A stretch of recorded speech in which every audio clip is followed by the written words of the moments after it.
ప్రభునందు ప్రియమైన దేవుని పిల్లలారా, ప్రభు అయినటువంటి యేసుక్రీస్తు వారి నామంలో జీసస్ పవర్ మినిస్ట్రీస్ తరపున మీ అందరికీ వందనాలు చెల్లిస్తున్నాం.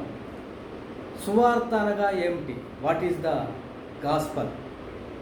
మరి దేవుడు అపోస్తలుడైన పౌలుకి ఆ యొక్క సువార్తను మరి వివరించినట్లుగా చూస్తున్నాం.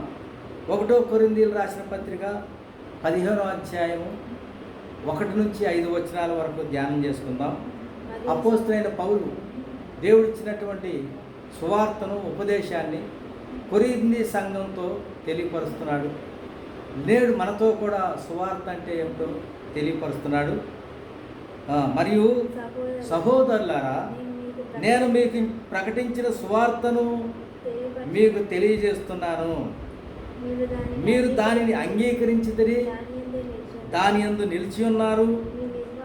మీ విశ్వాసం వ్యర్థమైతేనే కానీ నేను ఏ ఉపదేశరూపముగా సువార్తను మీకు ప్రకటించుదునో ఆ ఉపదేశమును మీరు గట్టిగా పట్టుకొని ఉన్న ఎడల ఆ సువార్త వల్లనే మీరు రక్షించబడుదురు.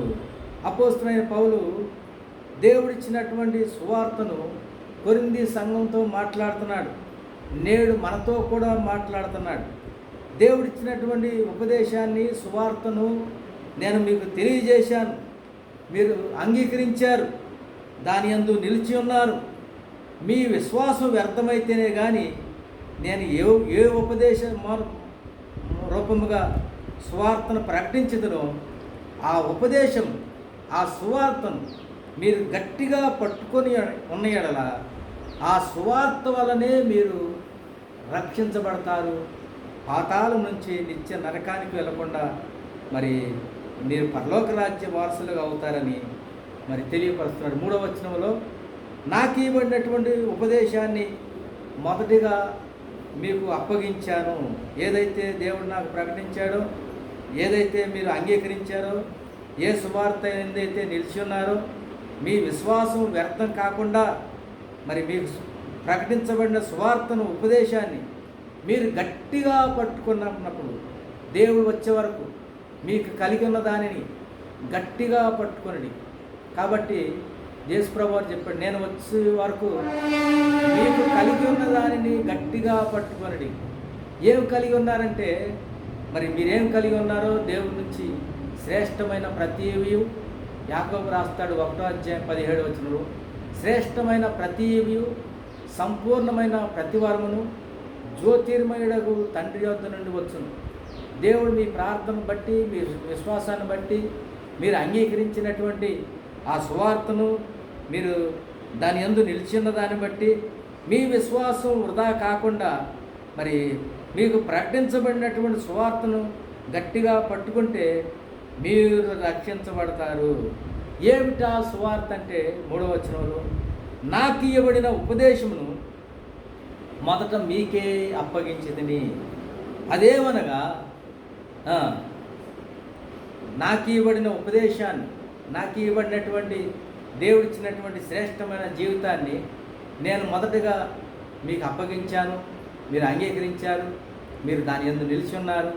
మీ విశ్వాసం వ్యర్థం కాకుండా మరి సువార్తలో ఉండాలని 3వ వచనంలో, లేఖనముల ప్రకారం క్రీస్తు మన పాపముల నిమిత్తము చనిపోయాను, సమాధి చేయబడను, 3వ దినమున ఆయన తిరిగి లేచెను. మొదటి దినం ఏంటంటే, ఆయన క్రీస్తు లేఖనముల ప్రకారం మన పాపముల నిమిత్తం చనిపోయాడు. మనందరం పాపము చేతను, దోషముల చేతను, అతిక్రమాల చేతను మనం అంతా కూడా మనం బందీవై ఉన్నప్పుడు క్రీస్తు మరి లోక పాపములను మోసుకుని పోసి ఉన్న దేవుని గొర్రె పిల్ల అని యోహాను ఏ విధంగా ప్రకటించాడో, క్రీస్తు పరలోకం నుండి దేవుని కుమారుడుగా, పరలోకంలో దేవుడు ఆయన ఈ భూమి మీదకి కుమారుడుగా వచ్చినట్లుగా చూస్తున్నాం. కుమారుడుగా వచ్చాడు. పరలోకంలో దేవుడు భూమి మీదకి ఒక కుమారుడుగా ఈ లోకానికి వచ్చి లేఖనముల ప్రకారం క్రీస్తు మన పాపముల నిమిత్తం చనిపోయాడు, సమాధి చేయబడ్డాడు. If I delivered unto you first of all that which I also received, how that Christ died for our sins according to the scriptures. లేఖనముల ప్రకారం ఆయన నాకు ఇవ్వబడిన ఉపదేశం ఏంటంటే, మీ అందరికీ కొరింథీ సంఘమా నేను మీకు అప్పగించాను. అది ఏమిటంటే ఆయన సమాధి చేయబడ్డాడు.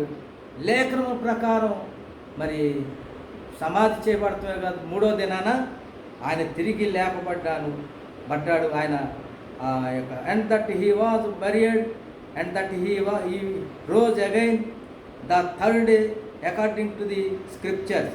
ఆయన కేపాకును 12 మందికి కనబడ్డాడు, అటు పిమ్మట 500 మందికి కనబడ్డాడు. ఒక్క సమయం అందే ఆయన మరి కనిపించినట్లుగా, ఆరోహణమవుతూ కనిపించినట్లుగా. అపోస్తులైన పౌలు మరి సువార్త అంటే ఏమిటంటే, లేఖనముల ప్రకారం క్రీస్తు మన నిమిత్తం చనిపోయాడు. హీ డైడ్, ఈ యొక్క హీ బరియడ్, హీ రోజ్ అని 3 విషయాల్లో మరి అపోస్తులైన పౌలు కొరింథీ సంఘానికి చెప్తున్నాడు. మన పాపములు ఎందుకు చనిపోయాడంటే, మనం అపరాధముల చేతను పాపముల చేతను చచ్చిన వారు ఉన్నాము కాబట్టి ఆయన చచ్చిపోయినటువంటి మరి వారందరిని కూడా, నీతిమంతుడు లేడు, ఒక్కడు లేడు, అందరూ పాపం చేసి దేవుడు అనుగ్రహించు మహిమను పొందలేని సమయంలో ఆ యొక్క యోహాన్ అంటాడు, సంతానమా పాపం నుండి దేవుని ఉగ్రత నుండి తప్పించుటకు మీకు బుద్ధి చెప్పిన వాడు ఎవడు? ప్రవక్తగా యేసుప్రభు వారు ఆయన పంపినట్లుగా, మరి దేవుడు పంపినట్లుగా చూస్తున్నాం.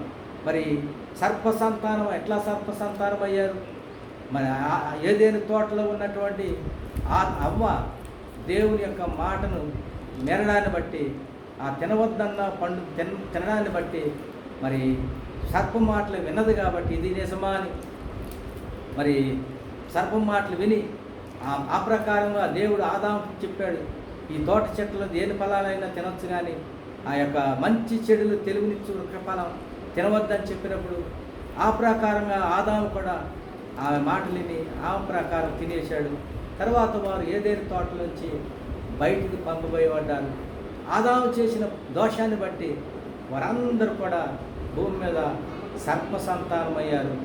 మరి దేవుడిచ్చినటువంటి అధికారాలు ఆదాముకి ఇచ్చాడు.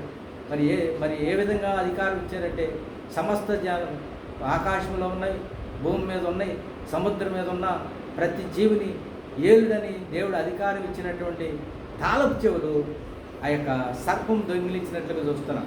సర్పం దొంగిలించిన తర్వాత ప్రభునందు ప్రియమైన దేవుని బిడ్డలారా, అపోస్తలుడైన పౌలు సువార్తను ప్రకటిస్తున్నాడు.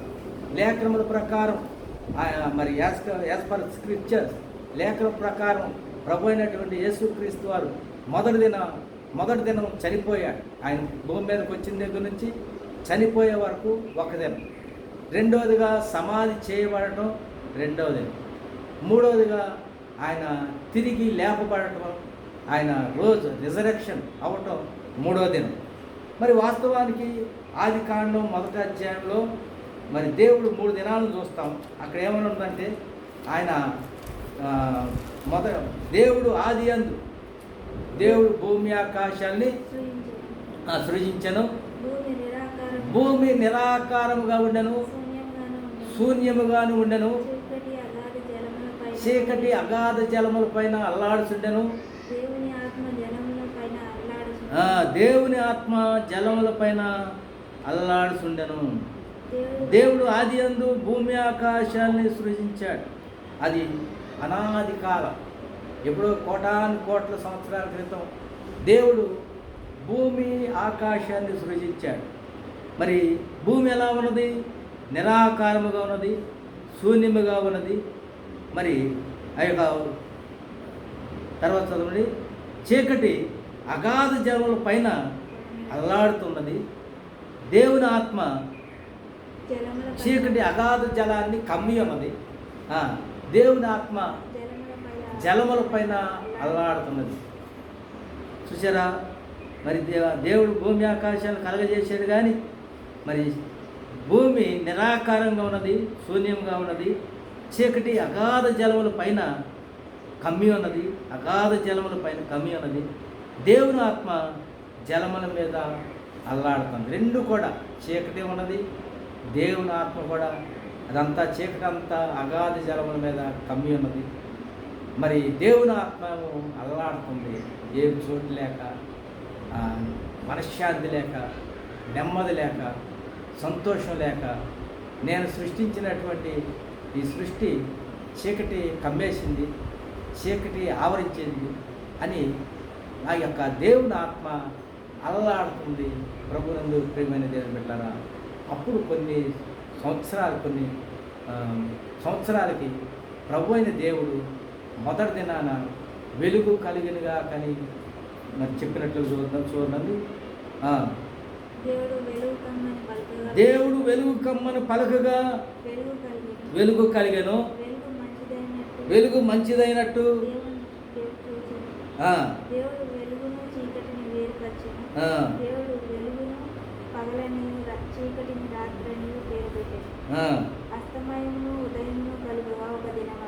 దేవునికి స్తోత్రం. ప్రభు అయినటువంటి యేసుక్రీస్తు వారు లేఖనముల ప్రకారం ఆయన క్రీస్తు మన పాపముల నిమిత్తం చనిపోయాడు.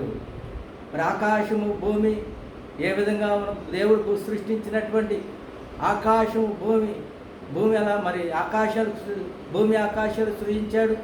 భూమి నిరాకారంగా ఉన్నది, శూన్యముగా ఉన్నది, చీకటి మరి అగాధ జలముల మీద కమ్మేసింది.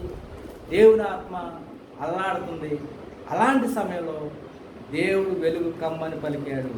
ఆయన వచ్చి మొదటి రోజు మరి క్రీస్తు మన పాపముల నిమిత్తం మృతి పొంది ఆ వెలుగు ఈ లోకంలో ప్రజ్వలింపజేశాడు.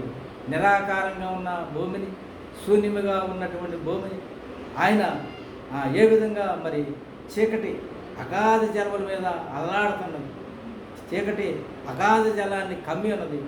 మరి దేవుని ఆత్మ అల్లాడుతుంది. అలాంటి సమయంలో దేవుడు ఏం చేశాడంటే రెండో దినాన ఆయన మరి ఏం చేశాడు చూడండి. రెండో దినము, మొదటి దినం వెలుగు కలిగిన కానీ చెప్పాడు. రెండో దినం అగాధ జలాల్ని మరి భూమి మీద ఉన్నటువంటి అగాధ జలాల్ని మరి సగం జలాన్ని పైకి తీసుకుని పోయినట్లుగా చూస్తున్నాం. సగం జలాన్ని పైకి తీసుకుని పోయి ఏం చేశాడంటే ఆయన రెండో రోజు ఆకాశాన్ని కలుగజేశాడు తన చేతులతో. దేవునికి స్తోత్రం కలిగిన గాక. ఆయన ఆకాశాన్ని కలుగజేశాడు. మరి భూమి నిరాకారంగా శూన్యంగా ఉన్నటువంటి ఆ యొక్క భూమిని, అగాధ జలాల్ని దేవుడు మరి అగాధ జలం మీద చీకటి కమ్మి ఉన్న మరి దాన్ని అగాధ జలాన్ని తన చేతులతో మధ్య భూమి మీద ఉన్న జలం, ఆకాశంలో ఉన్న జలం వేరుపరిచి రెండవ రోజున ఆయన ఆకాశాన్ని కలగజేశాడు. మూడవ రోజున మరి విస్తారమైనటువంటి జలం ఉంటే దేవుని ఆత్మ అల్లాడుతుంది కాబట్టి ఆ యొక్క అల్లాడే ఆ యొక్క జలముల మీద ఆరిన నేలను కనబడునుగా కానీ దేవుడు మూడవ రోజున ఆ జలముల మీద మరి ఆరిన నేల కనబడునుగా కన్నప్పుడు దేవుని మాట ప్రకారం, దేవుని యొక్క ఉద్దేశం, దేవుని యొక్క ఆశయం, దేవుని యొక్క సంకల్పం అగాధ జన్మలో ఉన్నటువంటి ఆ యొక్క నీరంతా కూడా ఆ యొక్క భూమి కిందకి వెళ్ళి భూమిని పైకి లేపినట్లుగా చూస్తున్నాం. దేవునికి స్తోత్రం కలిగిన గాక. ప్రభునందు ప్రియమైన దేవుని బిడ్డలారా, మొదటి రోజు ఆయన వెలుగు కలిగిన గాక అన్నాడు. రెండో రోజు అగాధ జలాన్ని మరి సగం జలాన్ని పైకి తీసుకుని వచ్చి మరి తీసుకెళ్ళి ఆకాశాన్ని కలగజేశాడు. మూడో రోజు భూమిని కలగజేశాడు. మరి ఆరిన నేల కనబడుతుంది కాక కానీ దేవుని యొక్క మరి ఆత్మ అల్లాడుతుంది కాబట్టి దేవుని యొక్క ఆత్మ ప్రకారం ఆయన ఆరిన నేలను కలగజేసినట్లుగా చూస్తున్నాం. కాబట్టి ప్రభునందు ప్రియమైన దేవుని బిడ్డలారా, లేఖనముల ప్రకారం ఆయన మరి క్రీస్తు మన పాపముల నిమిత్తం చనిపోయాడు. మరి ఆయన లేఖనముల ప్రకారం రెండో రోజున సమాధి చేయబడ్డాడు. మూడవ రోజున తిరిగి లేచాడు. మార్కు రాసిన సువార్త 14వ అధ్యాయంలో 2వ వచనంలో అక్కడ మార్కు మరి ఒక విషయాన్ని తెలియపరుస్తాడు. చూడండి, మార్కు రాసిన విషయం 2వ అధ్యాయం 14వ అధ్యాయం 14వ అధ్యాయం 2వ వచనం మొదటి వచనం. 2 దినములైన పిమ్మట పస్కా పండుగ అనగా అనగా పులియని రొట్టెల పండుగ వచ్చెను. అప్పుడు ప్రధాన 2 దినములైన తర్వాత ఎన్ని దినములైన తర్వాత 2 దినములైన తర్వాత పస్కా పండుగ వచ్చుననియు పులియని రొట్టెల పండుగ వచ్చాను అనగా పులియని రొట్టెల పండుగ వచ్చాను. అప్పుడు ప్రధాన యాజకులను శాస్త్రులను మాయోపాయముల చేత ఆయన ఎలాగో పట్టుకొని సంపుదమని ఆలోచించుకొనుచుండెరి. అయితే ప్రభునందు ప్రియమైన దేవుని బిడ్డలారా, ఏమిటి 2 దినాలైన తర్వాతని మార్కు రాస్తున్నాడు. ఏమిటా 2 దినాలంటే, మొదటి దినము ఆదాము నుంచి మోషే ధర్మశాస్త్రం వరకు ఒక దినము, మరి రెండవ దినము ధర్మశాస్త్రం నుంచి ప్రభు అయినటువంటి యేసుక్రీస్తు వరకు మరి మొదటి దినం, రెండవ దినం. కాబట్టి ప్రభు అయినటువంటి యేసుక్రీస్తు వారు పరలోకం నుండి మరి వచ్చిన తర్వాత చనిపోయే వరకు క్రీస్తు మన పాపముల నిమిత్తం మృతి పొందాడు మొదటి దినాన. ఆ యొక్క రెండవ దినము ఆయన సమాధి చేయబడ్డాడు. మూడవ దినాన్ని ఆయన తిరిగి లేచాడు. మరి ప్రభు అయిన దేవుడు ఏ విధంగా వెలుగు కలిగినగా కన్నాడో, రెండవ దినము ఆయన ఏ విధంగా సగం అగాధ జలాన్ని కమ్మి ఉన్నటువంటి ఆ యొక్క అగాధ జలాన్ని మరి ఆకాశంలో మరి తీసుకువెళ్ళి ఆకాశం కలగజేసినట్లుగా మూడవ దినాన ఆయన ఆ యొక్క మూడవ దినాన ఆయన ఏ విధంగా చేశాడంటే, అగాధ జలాన్ని మరి 6 నెలలకు కనబడును కాకని భూమిని సృష్టించినట్టుగా చూస్తారు. మూడవ దినాన భూమిని సృష్టించాడు. మరి మొదటి దినాన వెలుగు కలిగిన కాకన్నాడు. రెండవ దినాన ఆయన ఆకాశాన్ని కలగజేశాడు. ప్రభు అయిన దేవుడు క్రీస్తు మన పాపం నిమిత్తం చనిపోయాడు మొదటి దినం. రెండో దినం సమాధి చేయబడ్డాడు. మూడో దినం ఆయన తిరిగి లేపబడ్డాడు. ఆయన సమాధి చేయబడి మరి ఆ యొక్క చెరలో ఉన్నటువంటి ఆది కాండం నుంచి మలాకి వరకు ఉన్నటువంటి భక్తులందరినీ కూడా మరి వారందరినీ కూడా మరణాన్ని, ఓ మరణమా నీ ముల్లెక్కడ, ఓ మరణమా నీ విజయం ఎక్కడని ఆయన మరి ప్రపంచంలో ఉన్నటువంటి ఆ యొక్క ఆది కాండం నుంచి మరి మలాకి వరకు ఉన్న భక్తులందరినీ కూడా చెరగా బంధించి పట్టుకొని ఆయన మరి మరి భూమి మీదకి మూడవ దినాన్ని తిరిగి లేచినట్లు చూస్తున్నాం. కాబట్టి ప్రభునందు ప్రియమైన దేవుని బిడ్డలారా, అపోస్తలుడైన పౌలు నేను మరి చెప్పిన సువార్త దేవుడు నాకు బయలుపరిచాడు, దేవుడు నాకు ఉపదేశించాడు. ఏమిటంటే ఆయన నాకు సువార్తను ఇచ్చాడు. అది ఎలాంటి దాన్ని మీకు చక్కగా మీరు విని ఉన్నారు, అంగీకరించారు. మీరు అంగీకరించిన విధంగానే మరి ఆ ప్రకారం మరి జీవించారు. మరి విశ్వాసం చేత దాని యొక్క మరి నిలిచి ఉంటే దాని యొక్క ఆ సువార్త ద్వారా ప్రభు అయినటువంటి యేసుక్రీస్తు వారు మరి ఆయన చనిపోయి తిరిగి లేచిన తర్వాత ఆయన ఒలీవల కొండ మీద నుంచి ఏ విధంగా ఎత్తబడే సమయంలో ఆయన 40 దినాలు ఈ భూమి మీద ఉండి కేపాకులు అలాగా యొక్క పేదలకు కనిపించాడు. రెండవసారిగా మరి ఆ యొక్క 12 మంది శిష్యులకు కనిపించాడు. తర్వాత 500 మందికి పైగా ఒలీవల కొండ మీద నుంచి ఆరోహణం వెళ్ళినట్టుగా చూస్తున్నాం.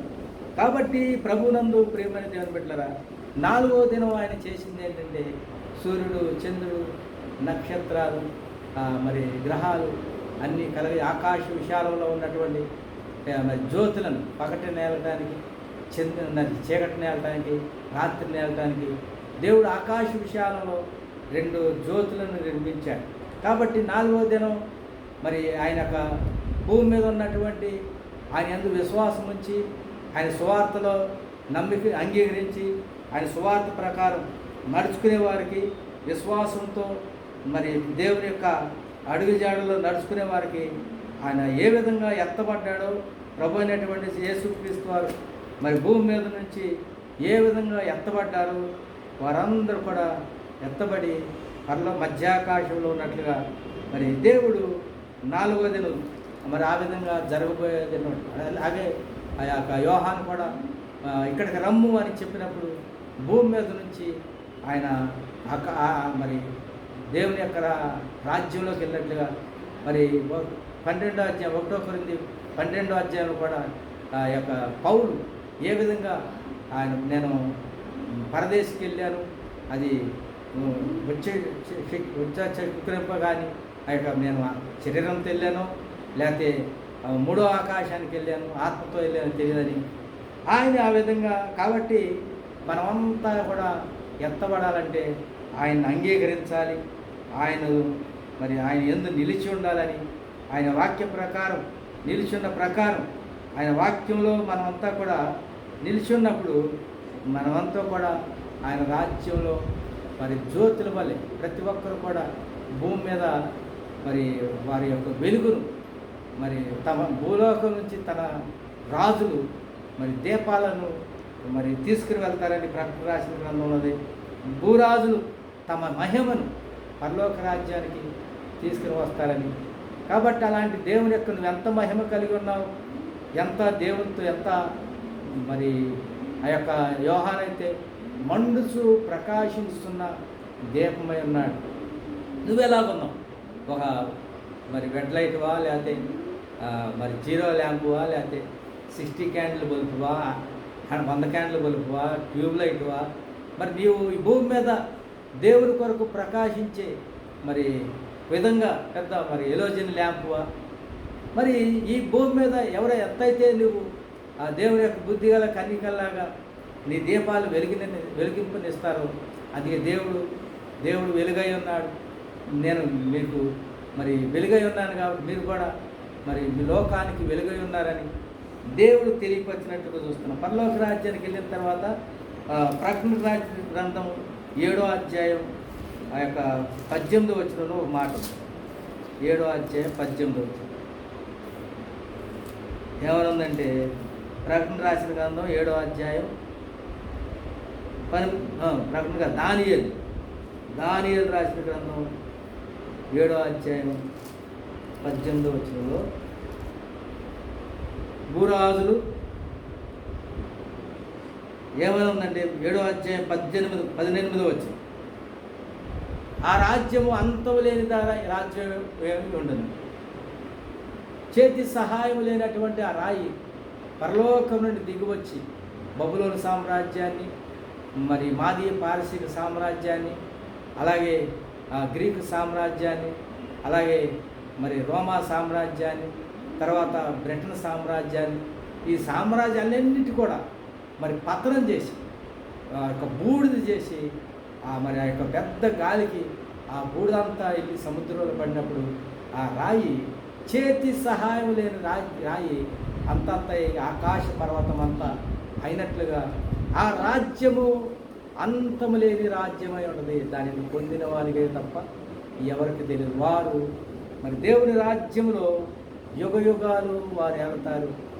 అంతకుమంది ముందుగా ఆయన భూమి మీదకి 1000 ఏండ్ల పరిపాలన చేయడానికి ఎత్తబడినటువంటి దేవుని బిడ్డలు ఈ భూమి మీదకి రాజ్య పరిపాలన చేస్తారని, తర్వాత యుగ యుగాలు దేవుడితో ఉంటారని.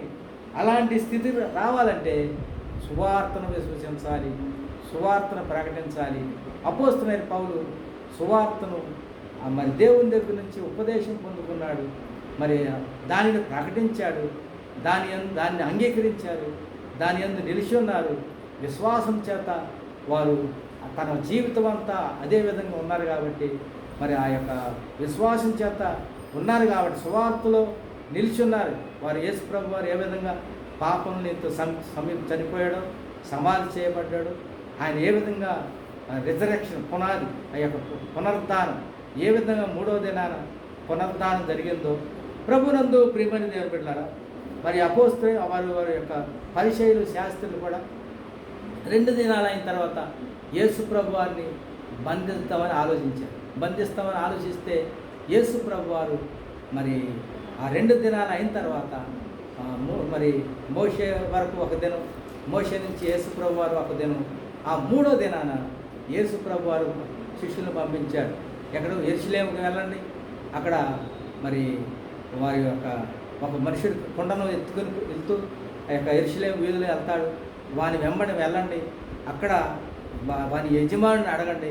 ఏమని అడగాలంటే, మా యొక్క యజమానుడు పస్కా పండుగ అనగా పులియని రొట్టెల పండుగ ఆచరించడానికి మీ యొక్క ఇల్లుని అడుగుతున్నాడు అంటే అతను మేడగదిని ఇస్తాడు. అక్కడ మీరు పులియని రొట్టెల పండుగ మీరు సిద్ధపరచండి అని యేసు ప్రభు వారి శిష్యులు మేము ఎక్కడ పస్కా బలి మరి పండుగ చేసుకుందామంటే యేసు ప్రభు వారు చక్కగా తెలియపరిచినప్పుడు ఆ ప్రకారంగా వారు వెళ్ళారు. కుండ మోసుకుని పోతున్న వారి వెంట వెళ్ళారు. ఆ యొక్క యజమాడు గృహానికి వెళ్ళారు. మా ప్రభు ఈ విధంగా